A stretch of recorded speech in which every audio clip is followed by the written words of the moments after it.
Joining me in the studio are people who are actually eminently qualified, believe me, to discuss this topic. We have our Ustaz Abakar Siddiq Muhammad. He is from National Mosque.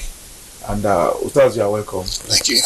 For those who don't know him, so that you know he's eminently qualified, some of us will call him Didat. Those who know what Didat means, they will understand that he actually qualified to discuss this. And we have a sheikh at home that has defined who a sheikh it is, although he's a Reverend Father, but by my description, he is a sheikh. It's Reverend Father Emmanuel Unamba. He's of Catholic Archdiocese here in Abuja. Reverend, you are welcome. Thank you once more. We are discussing our Jesus today. I believe to us, it's a topic that we like, that it looks strange, especially to those who are just watching this program for the first time. It might be looking strange, but notwithstanding, don't worry. Before we discuss the program, let me quickly read some of the messages we received in the past few days. This person says, "Good evening, people of God. Please, I want to know who is Yusuf in the Bible. Thanks, Brother Yusuf." Did you hear that? Yeah, I got the message. Okay. It's very direct. Joseph. Yes. You know, there's many people who don't know the relationship between these names. Joseph, Yusuf, Abraham, Mary, Mariam. So Joseph, Ezekiel. So Joseph is the same Joseph Ezra. in the Bible. The last son of Jacob, who was sold into slavery in Egypt, and then he ended up being the one that liberated the people or saved their lives during the time of famine, and eventually he became the prime minister. The prime minister. Someone they wanted to kill. In fact, they have already cast him out as he's gone. But they didn't know that God was sending him to a place to preserve their lives for them. So again, it brings out the point that God rides straight on a crooked line. The Bible says all things work unto good for those who believe. So God, we can use a means you think is evil and achieve a good thing. But that doesn't mean you should do evil so that God will achieve good thing. No, do good. But if by mistake evil comes, God can make good come. Good. You are, see your hand move. Is it the same Joseph? That is the same because that is the essence of this program.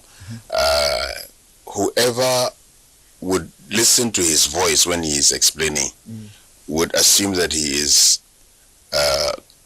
paraphrasing the Quran, because all that he said is part of the Surah Yusuf that we have in the Quran. What is Surah? That is the surah that narrates the story of Joseph from the beginning to the end. There is no story that starts from one place and ends in one place but that of Joseph in the Quran. The Prophet said, whoever is sad, is grieved, let him read Surah Yusuf.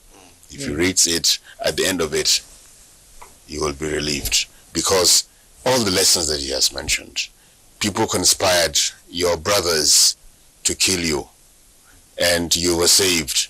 They came to where you are a leader.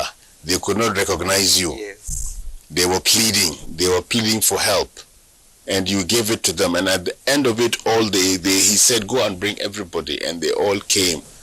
And he said, they were confessing that, well, we were so foolish in what we did to you. And he said, no, there is no blame on you this day. Allah will forgive you. Let's open a new chapter. That's all. You are in Egypt now. Enjoy life. Is it like that in the Bible too? Of course. I just remember the very important proverb that we also learned when we were learning Arabic in Egypt. Yes. Is a bara luzib min dam ibn Yaqub. Yes. The innocence of the wolf from the blood of the son of Jacob. Yeah. That's referring to Jacob now. Because they came to the father with false blood on his shirt. Pretending that it's the blood of Jacob. That the wolf has devoured him. You see, this is a story. Yes, the same. The very same story. Yes. Thank you. This man writes, I just like to thank both the Imam and the Archbishop for their clarification on destiny and faith. Thank you also, Imam the presenter. This man said, and this is my question. Is the tithes in the church are meant for pastor alone, or is it also good for the pastor to use to train his member to achieve that destiny?